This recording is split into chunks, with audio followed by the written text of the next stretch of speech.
Mu kusala Eid Adha ebeera enkulu era ey'okusala ebisolo okubadde ku muzikiti gwa Kampala mukadde, Mufti Mubajje yennyamidde olw'ebikolwa eby'effujjo mu basiraamu ne mu bantu aba bulijjo era n'awanjagira abasiraamu okufaayo ennyo ku mirembe n'obuteetaba mu bikolwa byonna eby'ekitujju. Ensonga endala ey'okukuuma emirembe nti obusiraamu ddiini ya mirembe naddala nga tugenda mu kiseera kino ekyokulonda okukuuma emirembe.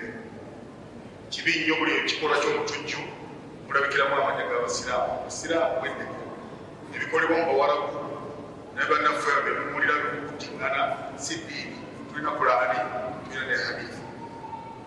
Mubajje yeemulugunyiriza ne ku kitongole ekitwala abasiraamu ku hijja kyagamba nti kijjuddemu obunnanfuusi n'okulya enguzi nga kyakosezza abasiraamu bangi obutagenda kulamaga omulundi guno. Naye nga kumpi wano bwe kubeera nti bayozaayoza okutuuka ku Idi. Ekyokubiri kwe kubasaba okubeera nti asobodde okusala ebisolo abisale. Atasobodde kusala abawadde okusala ekisolo akisale, takitunda, tatunda nnyama yakyo. Hijja bannaffe tubasabira. Pulezidenti yatuwa hijja 10 naye abamu tebaagenda olw'okubanga wali ebivyo egiri mu hajji byo.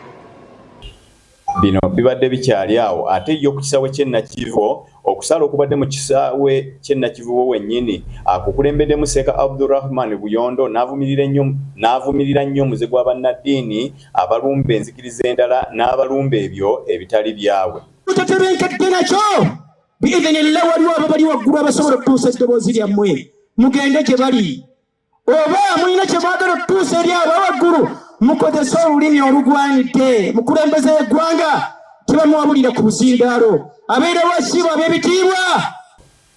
Seeka Abdurrahman Buyondo agamba kibi nnyo naddala bannaddiini okwesiba ku nzikiriza endala nga bazirumba wano na wali, n'ategeeza nga si buli kimu nti bannaddiini bano bateekwa okukiteekako n'okukisomesaako kubanga ebimu tebisobola kukyuka.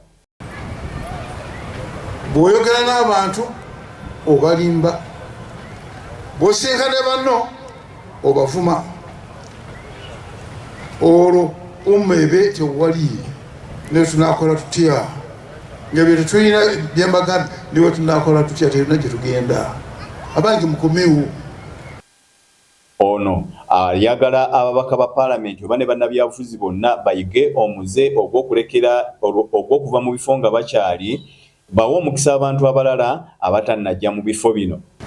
Nolwekyo nze bwe mba bagambye bino temugamba nti nze mba nderwanako, nze seerwanako, naye mbagamba abatabuliigi abasalafu mukomeewo obubiina bwonna mubuveemu simanyaani ani. Yo ku kisaawe okubadde ku Nakivubo Bulu, Amiru Umma Yunus Kamoga awanjagidde abasiraamu okwongera okukuuma emirembe naddala mu biseera bino ng'eggwanga lyetegekera okulonda. Bwe tunabeera obumu tugenda kukola emirimu, bwe tunaba nga tweyawudde ono akalina akabiina kake ono kake naye ffenna ebirevu biri waggulu, ebirevu ngoye ziri waggulu onagamba nti ate nze siri musalafu nze sirya soka twegatte ngaffe ennyumba yaffe y'abasalafu bwetunagimala n'eggwanga lyaffe. Abasiraamu bonna mu nsi olwaleero lwe batandise Eid ey'okumala ennaku 3 ng'era bangi balabiddwako nga basala ebisolo ng'ennono bweri.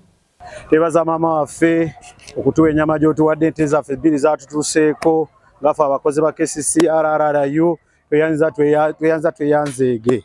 Tusaze olunaku lwaleero Eid al-Adha naye nga tusobozesezza maama waffe Executive Director Maama Hajjati Sharifa Buzeki yatulowoozezaako nga batabani be aba RRU n'atuwa Eid yatusapurayizinze nnyo bale tekisuubira, so twebaza maama waffe. Twebaza nnyo maama waffe Eid, Allah akuddizeeyo Eid yaffe tugifunye bulungi, barakallahu fiikum, moze Allah akuddizeeyo.